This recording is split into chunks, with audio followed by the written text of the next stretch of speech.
Te me escucho. escuchan, ya, si me escuchan entrecortado en algún momento, me avisan para que no inactive la cámara, ¿ya? Entonces, después de que han terminado las clases el día martes con la doctora Rosemary Yáñez, nos tocaría hoy avanzar lo que es el tema de hidratos de carbono. Estos temas que vamos a avanzar, hidratos de carbono, vamos a avanzar homeostasis de la glucosa, lanzadera malato aspartato y creo que parte de la glucólisis, sí, solamente la glucólisis.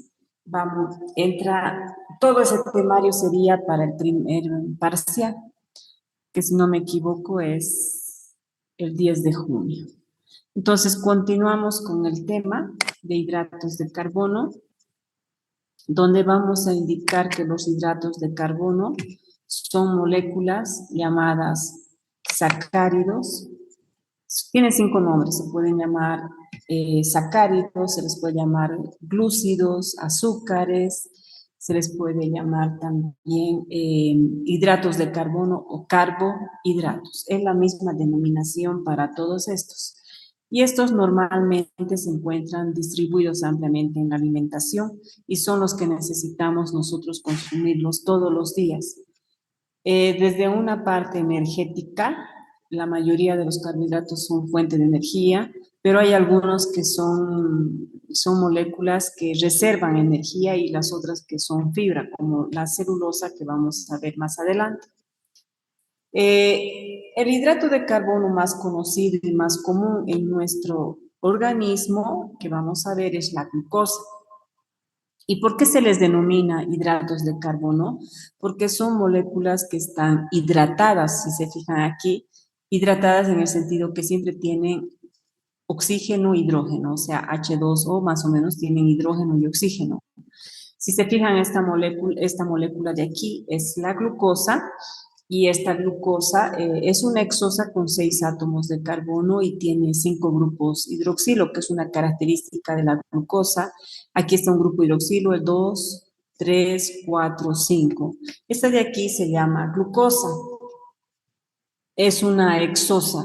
¿Qué podemos observar en esta figura en la glucosa? Contraria al otro hidrato de carbono, que es la fructosa, que ahorita les voy a decir las diferencias.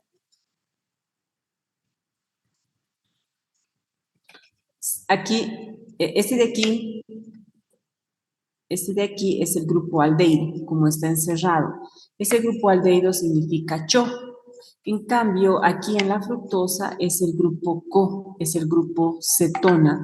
La diferencia entre la glucosa y la fructosa está en su grupo funcional, porque ambas son hexosas, ambas tienen a 6 átomos de carbono, tanto la glucosa como la fructosa presentan a 6 átomos de carbono, pero hay una diferencia, la cual es que la glucosa, aparte de ser una hexosa, es una aldosa, por eso se llama aldohexosa.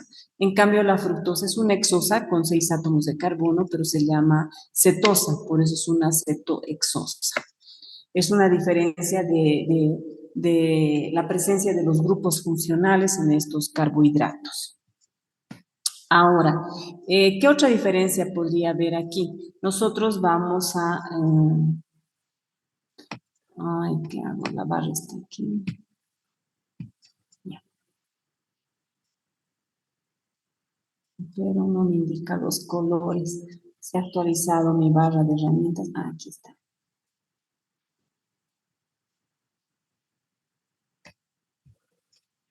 Ya. Aquí. En el carbono 2 el oxidrilo está hacia la derecha, jóvenes, en la glucosa, y en el carbono 3 el oxidrilo a la izquierda, y estos están a la derecha, a la derecha. Entonces, nosotros, ¿qué podemos decir? Que la glucosa tiene esta estructura, como observan aquí, pero hay una molécula que es idéntica a la glucosa y se llama manosa. ¿Qué es la manosa? La manosa La manosa es también una exosa y es una aldosa, o sea, tiene 6 átomos de carbono y tiene grupo aldehído. Pero ¿qué diferencia existe entre la manosa y la glucosa? Es que la manosa en el carbono 2 jóvenes tiene el OH al lado izquierdo, aquí, y aquí solamente sería hidrógeno, ¿ya? Aquí sería hidrógeno. Entonces, ¿qué diferencia existe entre la manosa y la glucosa?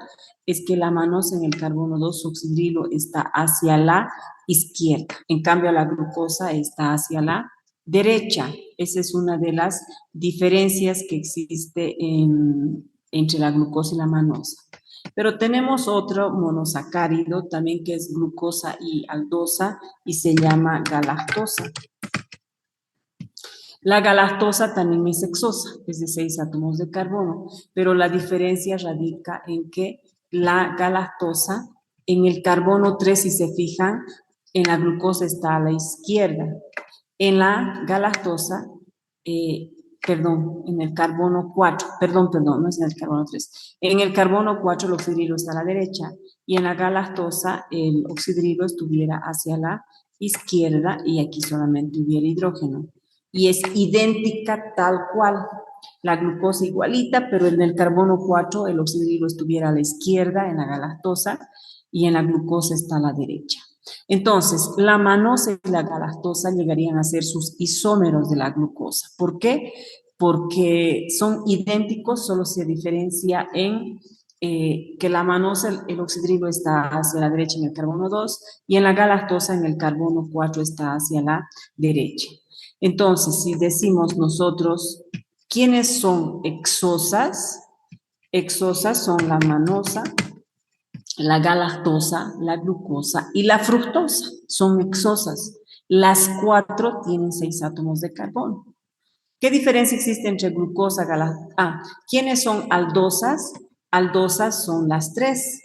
Esas 3 son aldosas. Entonces, al ser aldosas las 3, son idénticas. ¿Y cuál es la fórmula de las 3? Esta. Carbono 6, hidrógeno 12, oxígeno 6. Tanto la manosa, la galactosa, la glucosa y la fructosa tienen la misma fórmula. Tienen 6 carbonos, 12 hidrógenos y 6 oxígenos. Pero ¿qué diferencia existe entre las 4? Es que la manosa y la galactosa se diferencian de la glucosa porque las tres son aldosas, pero son exosas, pero la diferencia radica en su grupo hidroxilo, que el hidroxilo en la manosa está hacia la derecha y en la galactosa sería en el carbono 4. Esa sería la única diferencia entre glucosa, manosa y galactosa. En cambio, la fructosa es una exosa, pero su diferencia está en que ella tiene un grupo cetona, es una cetoaldosa, ¿ya? Eso sería respecto a lo que es las características estructurales de estos carbohidratos más conocidos que se los llama monosacáridos.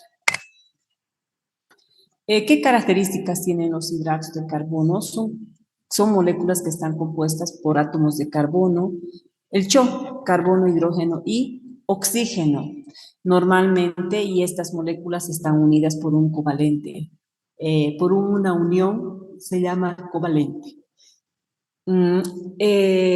Los hidratos de carbono también pueden tener otro tipo de unión, se llama enlace glucosídico, es el enlace que existe entre monosacárido y monosacárido, que vamos a ver más adelante.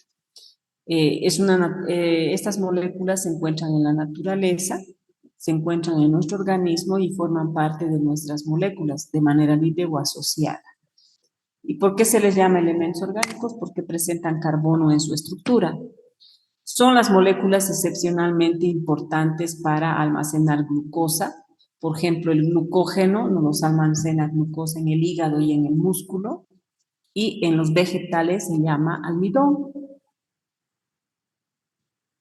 ¿Por qué son importantes para nosotros los hidratos de carbono? ¿Por qué? Porque pueden formar parte de estructuras. Por ejemplo, la celulosa forma parte de las estructuras de todos los vegetales.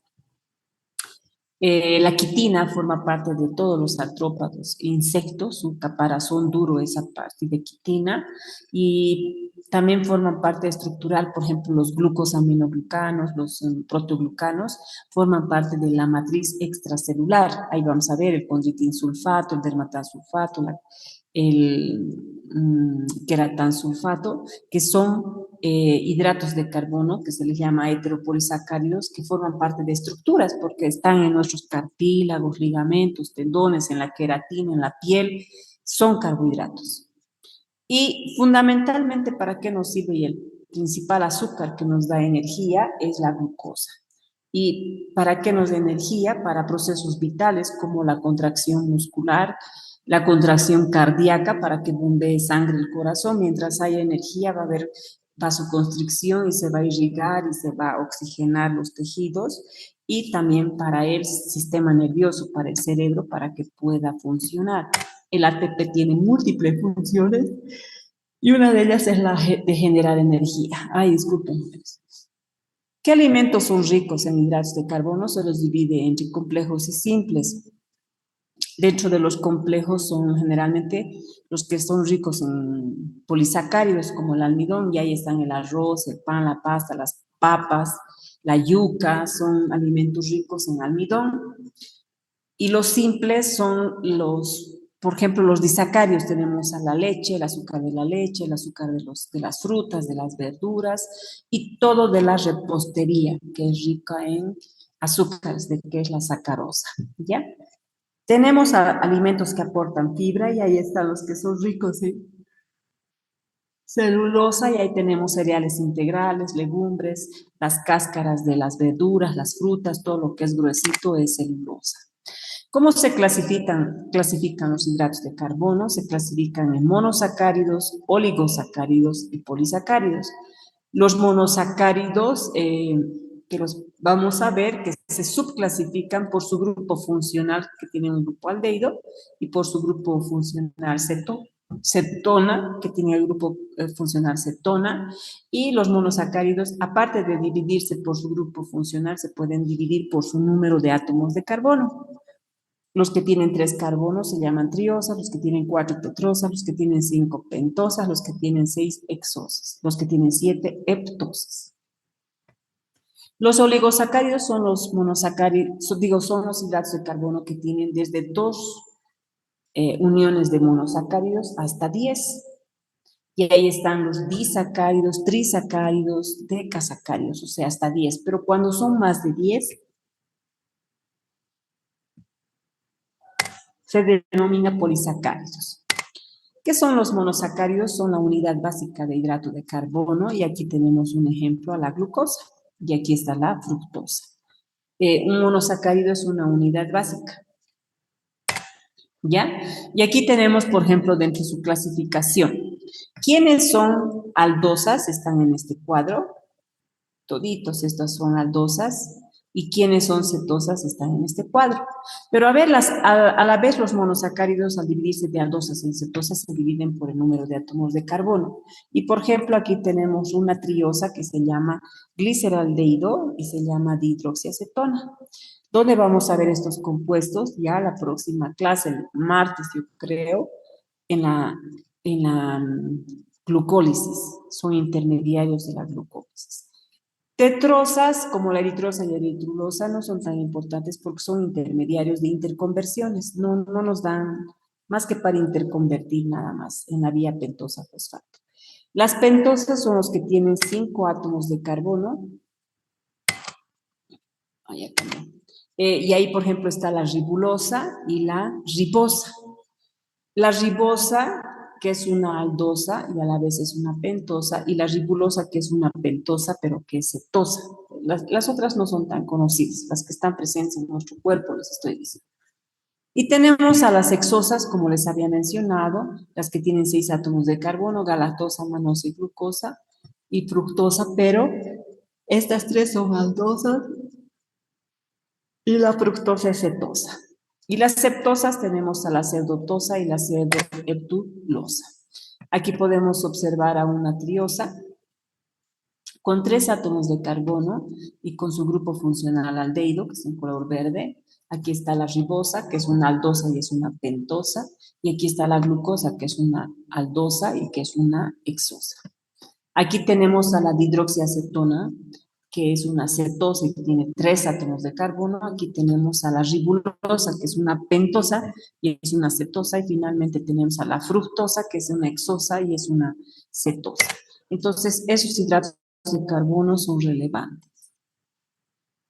Ahora, los hidratos de carbono, jóvenes, aquí hay una conformación de Fischer lineal.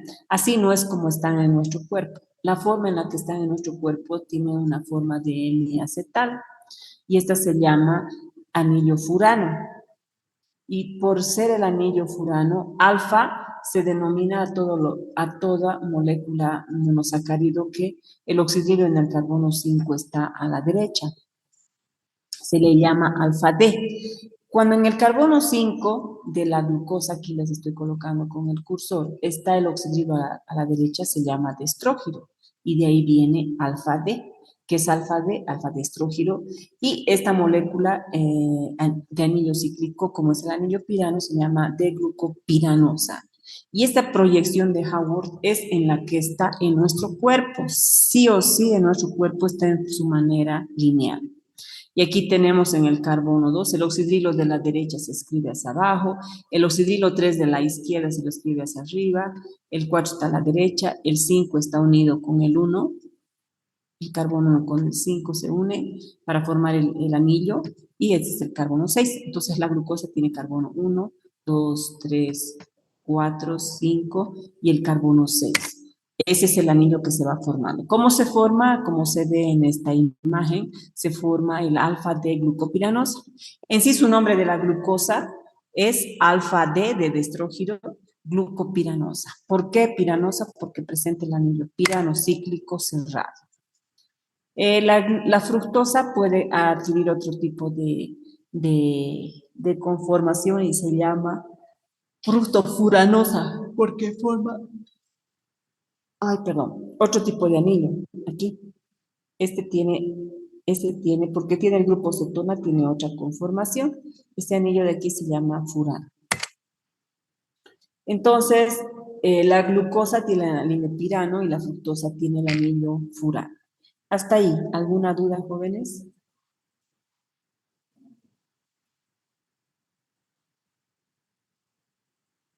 ¿Jóvenes? Todo claro, doctora. Gracias, Guara. La absorción de los monosacáridos, la forma que nosotros absorbemos los monosacáridos en nuestro organismo es bajo la forma de monosacárido, o sea, de unidad básica. Nosotros cuando comemos alimentos, comemos al almidón, que es un polisacárido, comemos la leche, que es un disacárido, o las frutas, que es también un disacárido, se llama sacarosa. Cuando entran a nuestro intestino, estos no pueden entrar jamás al torrente sanguíneo como disacárido y polisacárido. La forma en que ingresan a nuestro cuerpo es como monosacárido. Ahora, para que se absorban estas moléculas, para su absorción se requiere insulina.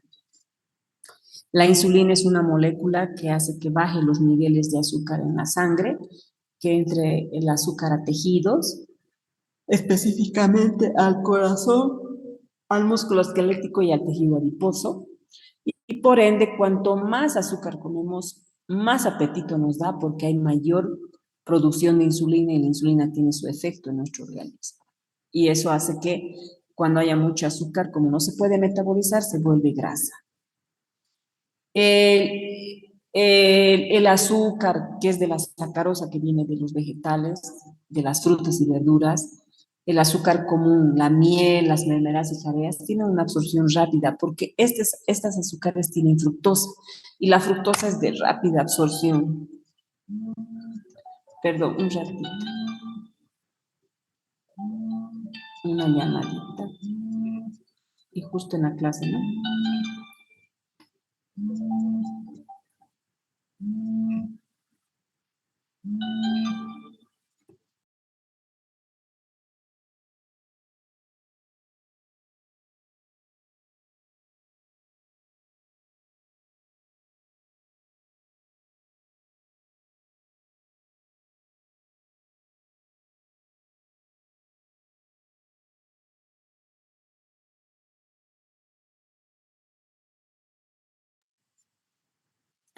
Entonces, aquí, fíjense cómo es la absorción.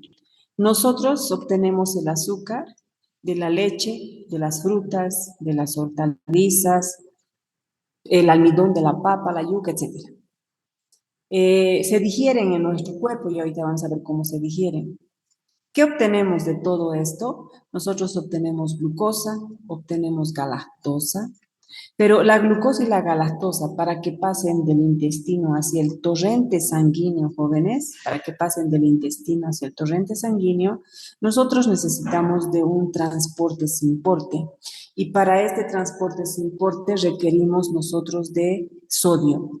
La glucosa y la galactosa ingresan con sodio, pasan hacia eh, a la célula epitelial intestinal y de ahí pasan hacia el torrente sanguíneo. O sea que para que la glucosa y la galactosa ingresen a nuestro cuerpo, nosotros necesitamos sodio.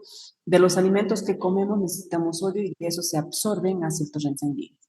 El que no necesita nada es la fructosa. Y la fructosa, como les decía, viene en las frutas, en las mermeladas, en las jaleas, todo eso no se necesita sodio. La fructosa no requiere de transporte sin porte, por difusión facilitada pasa y pasa al torrente sanguíneo sin ningún problema. ¿Para qué sirven los monosacáridos? Los monosacáridos son principal fuente de energía. Dos, el exceso de hidratos de carbono en nuestro cuerpo se puede activar la lipogénesis. ¿Qué es lipogénesis? Síntesis de lípidos. ¿Qué lípidos se pueden sintetizar a partir del azúcar? La glucosa nos puede dar colesterol y nos puede dar triglicéridos y conducir a obesidad y arteriosclerosis y cálculos biliares. Es por exceso de azúcar que se puede transformar en lípidos. Los monosacáridos, también como la glucosa, se puede almacenar en nuestro tejido, en el músculo y en el hígado. ¿Cómo se almacena? En forma de glucógeno.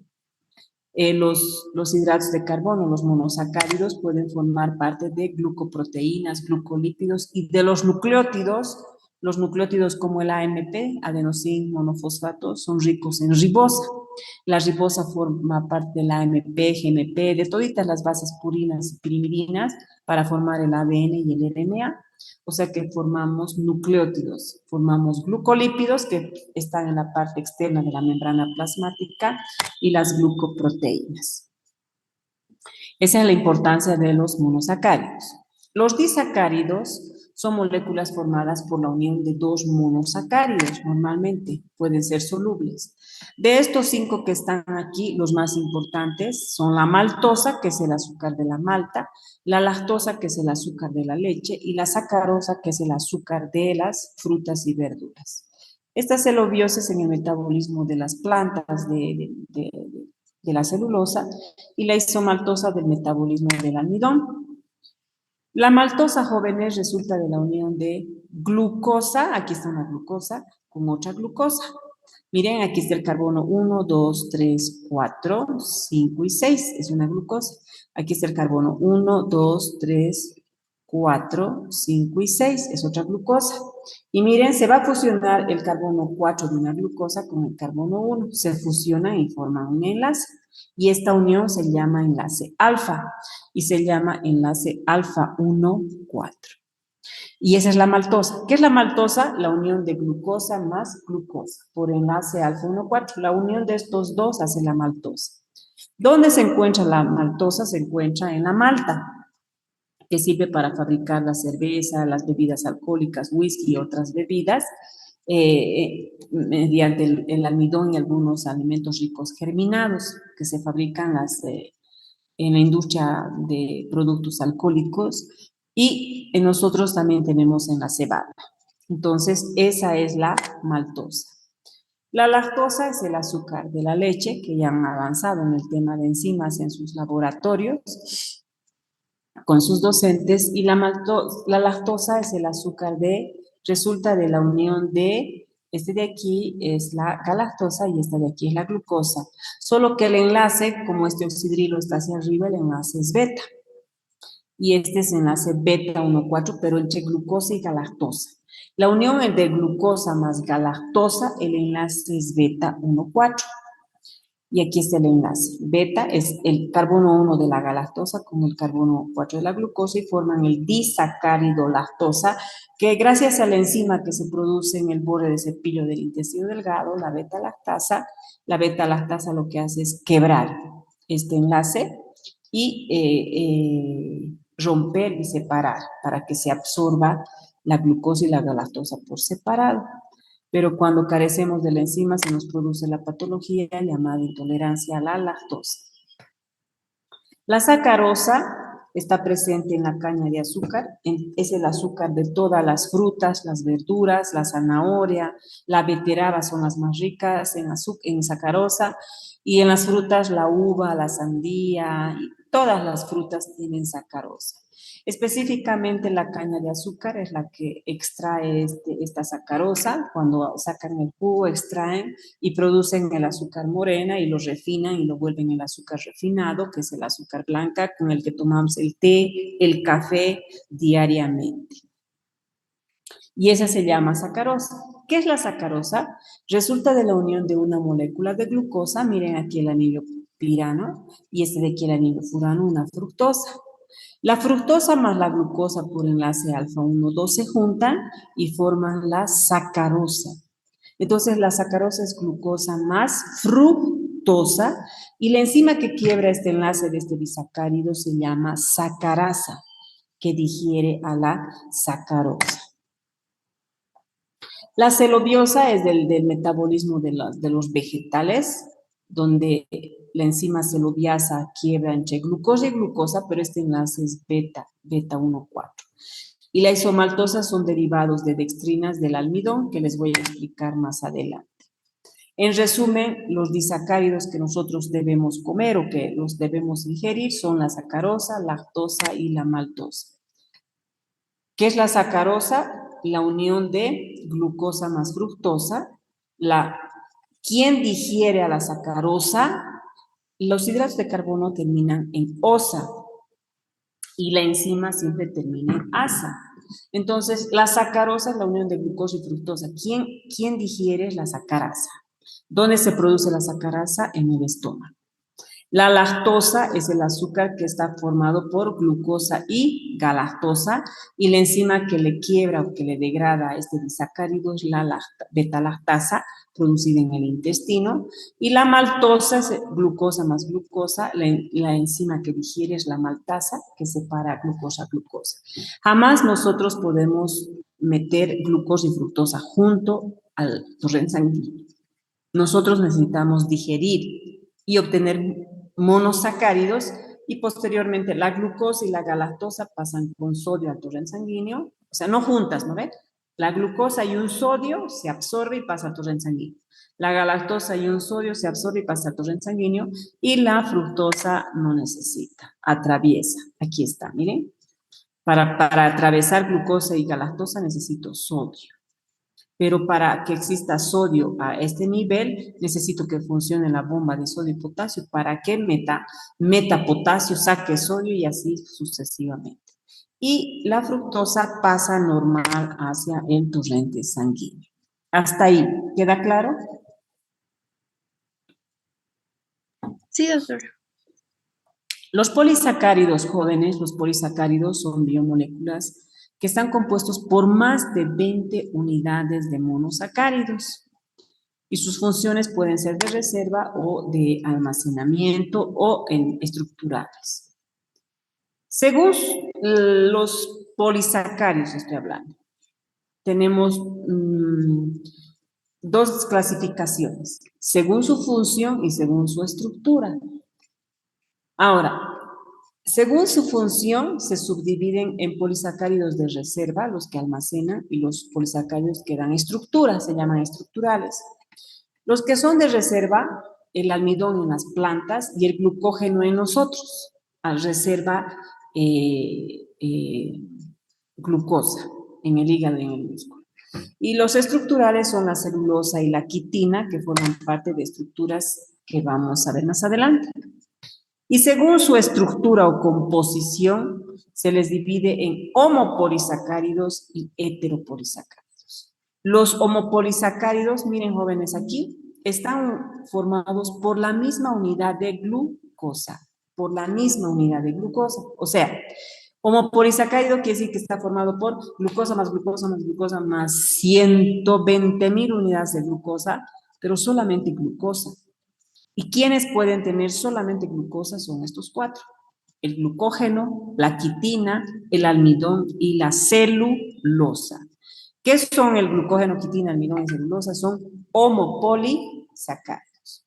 Los heteropolisacáridos, por el contrario, fíjense, están formados por secuencias repetidas de diferentes monosacáridos. Aquí tenemos, por ejemplo, la glucosa, galactosa, manosa, glucosa, galactosa, manosa. Pueden ser lineales y pueden ser ramificados. Igual aquí los homopolisacáridos pueden ser lineales y pueden ser ramificados. Dentro de los heteropolisacáridos, solo los homopolisacáridos son cuatro: el glucógeno, almidón, celulosa y quitina. Y los heteropolisacáridos, ahí están varios. Están los peptidoglucanos y los proteoglucanos. ¿Ya? Un homopolisacárido que lo tenemos que estudiar bien es el glucógeno. El glucógeno, jóvenes, es un polisacárido que puede contener hasta 120.000 unidades de solamente glucosa, donde se almacenan en dos tejidos, en el hígado y en el músculo. Y aquí está, estas cositas azules que ven aquí en el hepatocito es glucógeno, y aquí en el músculo lo que ven azul es el glucógeno en el músculo, y este es en el hepatocito. Estas se almacenan en el citoplasma de estas células, y normalmente el glucógeno del músculo, jóvenes, el glucógeno del músculo solo sirve de almacenamiento para combustible de ese tejido. En cambio, el glucógeno del hígado, aparte de servirle al hígado como combustible, me van a esperar un ratito, en 5 minutos acabo, jóvenes, ¿ya? Ahorita. El glucógeno del hígado sirve para almacenar glucosa, pero cuando nosotros necesitamos de azúcar para generar energía, y regula la glicemia. Cuando nosotros estamos en estado de ayuno, el glucógeno del hígado es capaz de sacar glucosas al torrente sanguíneo para regular la glicemia. Entonces, el glucógeno del hígado es fundamental para regular la glicemia en estados de hipoglicemia cuando no comemos, y el glucógeno del músculo cuando no comemos y no hay azúcar es para su propia energía. Estructuralmente, el glucógeno tiene una estructura ramificada, presenta dos tipos de enlace que les voy a explicar ahorita. El enlace alfa 1,4 ya les he mostrado, es entre glucosa y glucosa, pero existe otro tipo de enlace que se llama alfa 1,6, que es en la ramificación. Aparte, el glucógeno tiene dos extremos, el reductor y el no reductor. Aquí les explico. Ese es un glucógeno, tiene una forma de espiral, fíjense, una forma de espiral, y aquí, esta es una glucosa, esta es otra glucosa, esta es otra glucosa, y el enlace de aquí es alfa 1,4, alfa 1,4. Pero donde nace una ramita, aquí miren, aquí donde nace una ramita, el enlace es alfa 1,6. O sea, la glucosa de aquí se une con este enlace 1,4. La glucosa de aquí con la otra es 1,4. Pero esta de aquí, el carbono 6, se une con el carbono 1 y el enlace se llama 1,6. O sea, cada que nace una ramita, aquí les voy a mostrar. Y mi marcador, ¿dónde está?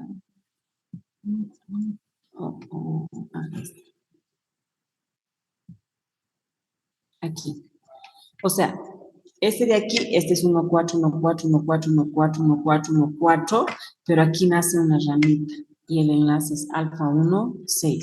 Pero esta otra glucosa es 1,4, 1,4, 1,4, 1,4, y donde nace una ramita es alfa 1,6. Tal vez más adelante van a entender. Presenta dos extremos el glucógeno. Donde nace el glucógeno se llama extremo reductor, se une covalentemente a una proteína llamada glucogenina, y todas las puntitas que son las ramificaciones, cada bolita es una glucosa, se llaman extremos no reductores. Hasta ahí. ¿Me comprenden o no mucho, jóvenes? ¿Jóvenes?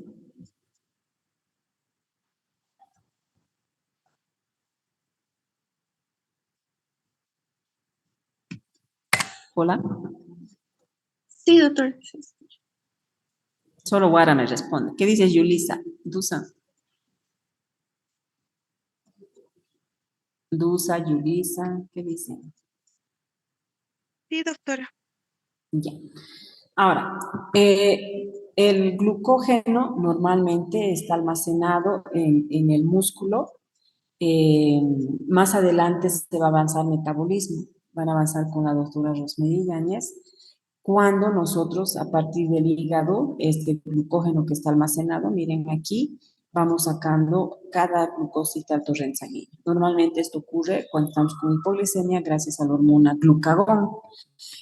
Cuando estamos en ayuno, el glucagón da señales al páncreas, el páncreas libera glucagón y el glucagón avisa al hígado y le dice no hay azúcar y el hígado manda azúcar al torrente sanguíneo. Pero también por el contrario, si comemos mucho, la hormona que libera el páncreas es la insulina y la insulina avisa al hígado para que empiece a meter azúcar al hígado para almacenarlo. Entonces, eso depende de que si comemos o no comemos mucho. El almidón es un polisacárido que está presente en todos esos alimentos que ven en las imágenes y tiene dos componentes, la amilosa 20% y la amilopectina el 80%. La amilosa es helicoidal, miren, tiene forma helicoidal, cada una es de glucosa, glucosa, glucosa y así sucesivamente moléculas de glucosa. Se llama amilosa, es helicoidal y el enlace es alfa-1,4.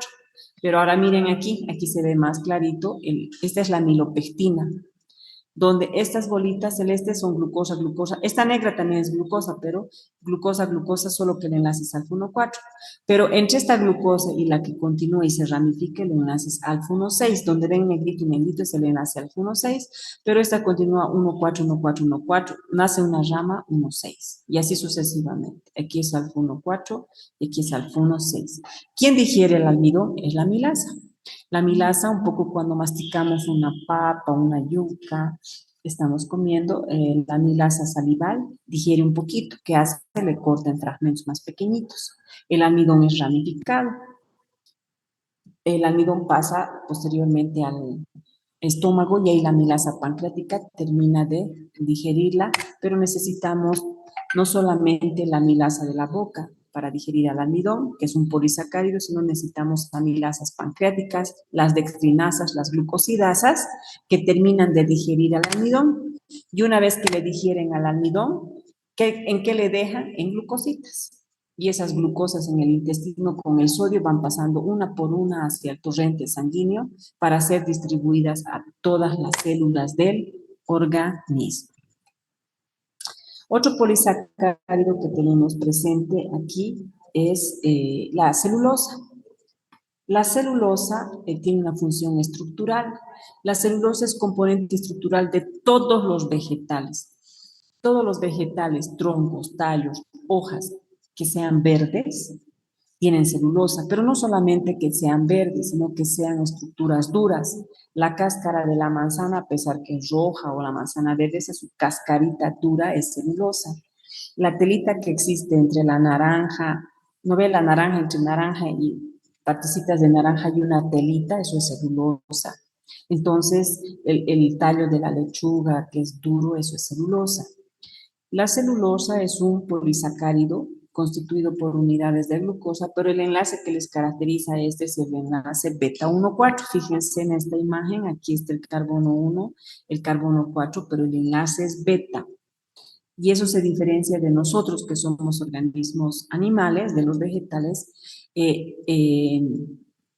Por ejemplo, los rumiantes, las vacas, conejos, ovejas, etcétera, ellos tienen una enzima y esta enzima es producida por las vacas en su estómago y en los rumiantes y las termitas.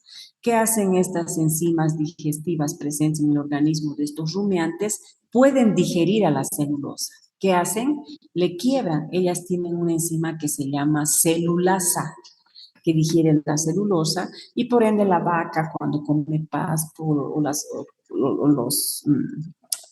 los conejos, no sé, y los otros rumiantes, las ovejas comen hojas de las plantas y ellos engordan porque obtienen su energía de la celulosa, porque pueden degradar a la celulosa con la enzima celulasa. Nuestro organismo carece de esa enzima celulasa, por ende, como nosotros no podemos digerir a la celulosa en nuestro cuerpo queda intacto y esta celulosa nos sirve a nosotros como fibra, nada más. La quitina es un polisacárido constituido por unidades de glucosa, pero hay una diferencia que esta es una predisposición por planos, ¿no? Por planos, y aparte que presenta una sustancia que se llama el N-acetilglucosamina. Entonces presenta nitrógeno en su estructura y este nitrógeno en su estructura le hace que este se acomode como placas y sea duro. La quitina es un homopolisacárido componente estructural de todos los crustáceos. Al hablar de crustáceos estamos hablando de moléculas que contienen, por ejemplo, los caparazones de la tortuga, los caparazones de las cucarachas, las mariquitas, las langostas, los camarones, los cangrejos tienen esa estructura dura y eso se llama quitina. El almidón ya saben que se tiene que digerir por la milasa pancreática, milasa salival, dextrinasas, glucosidasas, pasa maltosa, isomaltosa, estas se digieren y lo que nosotros necesitamos es glucosa y la glucosa con sodio se absorbe al torrente sanguíneo. Entonces, nunca vamos a ver en el torrente sanguíneo almidón, ni lactosa, ni galactosa, ni lactosa, ni maltosa, ni sacarosa. Nunca en nuestro torrente sanguíneo vamos a ver disacárido ni polisacárido. Lo que vamos a ver es monosacáridos que se van a distribuir a lo largo del torrente sanguíneo. Dentro de los heteropolisacáridos, nosotros tenemos que son sustancias que contienen monosacáridos de manera consecutiva, forman parte de nuestra matriz extracelular, forman parte del colágeno, elastina, queratinas y de componentes extracelulares. Dentro de estos tenemos tres: el ácido hialurónico, el conitinsulfato, el dermatansulfato, tenemos a la heparina y a la mureína. El ácido hialurónico, jóvenes, actúa como lubricante a nivel del humor vítreo, fortaleza ténsil de cartílagos, ligamentos y parte del colágeno. Este es el ácido hialurónico, es un polisacárido, heteropolisacárido. El conditrinsulfato da fortaleza tensil normalmente a todos los órganos distendibles, la aorta, ligamentos, tendones, los vasos. Entonces, es también un heteropolisacárido. El dermatansulfato, componente de la piel, vasos, corazón, pulmón, forma parte de la elastina, también es un heteropolisacárido. El queratansulfato, componente de la queratina, forma parte de las uñas, el cabello, que es la queratina, pero se une este queratansulfato para ser componente estructural de estas estructuras en nuestro cuerpo. Y la heparina es un componente que es un heteropolisacárido, que es un potente anticoagulante. Esta es su estructura. Aquí están las glucosas, pero presentan normalmente esta estructura con azufre y eso le da una estructura dura. Finalmente, para el capítulo de hidratos de carbono, con esto acabamos, la mureína. La mureína es un peptidoglucano que ustedes ya han debido llevar en bacteriología. Está presente en la pared celular de las bacterias. Aquí están las gran negativas, las gran positivas, donde todo este rosado que ven es mureína. El peptidoglucano es hidrato de carbono, se llama heteropolisacárido, que es harto en las gran positivas y miren tan angostito, tan chiquititos en las gran negativas. Pero esta pared celular de las bacterias le da la dureza a la bacteria. Por eso es que algunos fármacos no pueden destruir o no pueden inactivar a las bacterias por su pared celular. La mureína está constituida por N-acetilglucosamina y ácido acetilmuránico por enlaces beta, por eso son duros. y forman parte de esta estructura, tanto de las gram positivas como de las gram negativas. Bien, jóvenes, hasta aquí era nuestra clase, un poquito me he pasado. Aquí quedamos, nos quedaríamos en homeostasis de la glucosa y continuaríamos clases el martes a las 7:45, la clase teórica, ¿sí? ¿Tienen alguna duda hasta ahí? ¿Jóvenes? No, doctora, está todo claro. Muy bien, Hilda. Gracias, Suara, por tu intervención. Yulisa, hasta luego, jóvenes. Nos vemos el día martes, ¿ya? Muchas gracias, doctora. Hasta luego. Hasta luego. Gracias, doctora. Hasta luego, doctora. Chao, chao. Chao. Pueden pasar, pasen. Pónganse a sus guardapolvos.